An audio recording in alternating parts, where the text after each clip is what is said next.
औज़ुबिल्लाहि बिस्मिल्लाहिर्रहमानिर्रहीम अस्सलातु वस्सलामु अलैका या सय्यदी या रसूलल्लाह व अला आलिका व सहाबिका या सय्यदी या रहमतल लिल आलमीन। अस्सलामु अलैकुम व रहमतुल्लाहि तआला व बरकातुहू। जी तो प्यारे व्यूअर्स, तमाम सब्सक्राइबर्स और तमाम व्यूज़, तमाम आलिम इस्लाम, बरादरान इस्लाम, कैसी तबीयत है आप सबकी? ठीक है, उम्मीद करता हूँ आप सब ठीक होंगे। अच्छा जी प्यारे व्यूअर्स, हमें कुछ लोगों ने मैसेज किए थे, कॉल की थी कि हमें पीला यरकान, काला यरकान और साथ में जोड़ों के दर्दों का काफ़ी ज़्यादा मसला रहता है, इसके साथ बुखार भी काफ़ी ज़्यादा होता है, तो इसके लिए कोई हमें आज़मूदा कोई इलाज बताएं। तो इसके लिए हमारे इलाके में ना एक हकीम साहब थे, अल्लाह ताला उनको जन्नत में आला मकाम अता फरमाए, वो फ़ौत हो चुके हैं। वो मुल्तान से थे, उनका नाम है नाम सही नहीं मेरे ज़हन में आ रहा, लेकिन बाबा मुल्तानी के नाम से हमारे यहाँ ना काफ़ी मशहूर थे। तो उनके साथ मेरी मुलाकात जो है वो काफ़ी कम हुई, काफ़ी मतलब कि शॉर्ट हुई थी, मसरूफियत की वजह से नहीं थे मिल सकते हम एक दूसरे को। तो उनके जो आगे शागिर्द थे, तो उनके साथ हमारा काफ़ी ज़्यादा मिलना जुलना है, काफ़ी ज़्यादा उनके साथ गपशप होती है। तो उन्होंने हमें काफ़ी ज़्यादा जो नुस्खे हैं वो हमें अता किए हैं, बहुत ज़्यादा नुस्खे हमें अता किए। तो ये भी मैं नुस्खा उनका ही मैं आपको पेश कर रहा हूँ। ये बहुत आज़मूदा है और एक तो बात ये है कि ये बहुत शॉर्ट और बहुत छोटा सा नुस्खा है, इसको आप आसानी इस्तेमाल कर सकते हैं और हर किसी की पहुंच में आने वाला है। और इसका कोई बहुत ज़्यादा मसला भी नहीं है कि कोई आम बंदा ख़रीद नहीं सकेगा, कोई वगैरह वगैरह। इसलिए ये बिल्कुल सादा सा नुस्खा है। तो इसको मैं आपको पहले नुस्खा शेयर करता हूँ।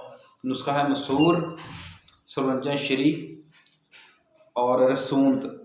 ये तीन चीज़ें हैं, तीनों चीज़ें आपने हम वज़न 2-2 तोला ले लें, ठीक है। 2-2 तोला लेके इनको आपने सफ़ूफ बना लेना है, पाउडर बना लेना है। पाउडर बनाने के बाद आपने इनको 3 तरीके से इस्तेमाल कर सकते हैं। 3 तरीका सा क्या? एक, आप इसको कॉलगंदर जो है उसके साथ भी आप इसकी गोलियाँ बना सकते हैं। दूसरा, शहद, आपने खालिस शहद लेना, उसकी भी आप गोली बना सकते हैं। तीसरा, आप इसको ऐसे पाउडर भी रहने दें तो कोई मसला नहीं है। तो आप इसको इस तरीके से इस्तेमाल करें, ठीक है। तो इसको जब आप इस्तेमाल करेंगे, इसके साथ आपने तेज़ नमक, मिर्च मसाला, चिकनाहट वाली चीज़ों से, ऑयली चीज़ों से, बाज़ारी खानों से आपने सख्ती के साथ आपने परहेज़ करना है।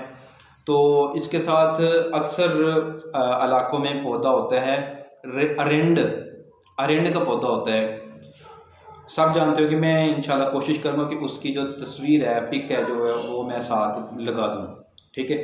तो वो पौधा, उसके आपने खालिस जो आपने वो लेके ना, ताज़ा दूध जो है, आपने एक बाउल जो दही है, ठीक है, दही हो या चाटी की लस्सी हो, दोनों के अलावा कोई चीज़ ना हो, बस खालिस दही हो घर का जमा हुआ और या खालिस चाटी की लस्सी हो, ठीक है। दोनों में आपने 2 कतरे या मैक्सिमम 3 कतरे आपने डाल देने और आपने ये रोज़ाना एक दफ़ा, सुबह नाश्ते के टाइम भी आप ले सकते हैं और दोपहर को भी, शाम को भी आप ले सकते हैं, कोई मसला नहीं है, ठीक है।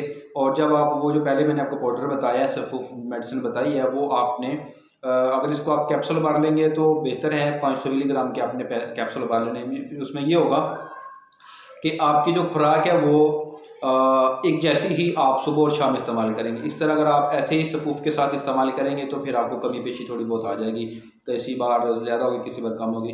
थोड़ा बहुत थोड़ा कम ज़्यादा होना कोई मसला नहीं है, लेकिन ये है कि जो आप डोज़ ले रहे हैं ना किसी बीमारी के लिए, तो फिर एक ही जैसी हो तो फिर वो फ़ायदा अच्छा देती है, ठीक है। तो ये इस्तेमाल करें, इसके साथ आप नमाज़ पढ़ें और हमारे लिए ख़ुसूसी दुआ भी करें, ठीक है। अल्लाह ताला के हज़ूर अपनी बारगाह, अल्लाह ताला की बारगाह में गिड़गिड़ा कर पेश करें, अपने आंसू बहाएं, अल्लाह ताला के हज़ूर सच्चे दिल से तौबा इस्तग़फ़ार करें, तो इंशाअल्लाह अज़्ज़ा वजल मालिक आपको रुसवा नहीं करेंगे।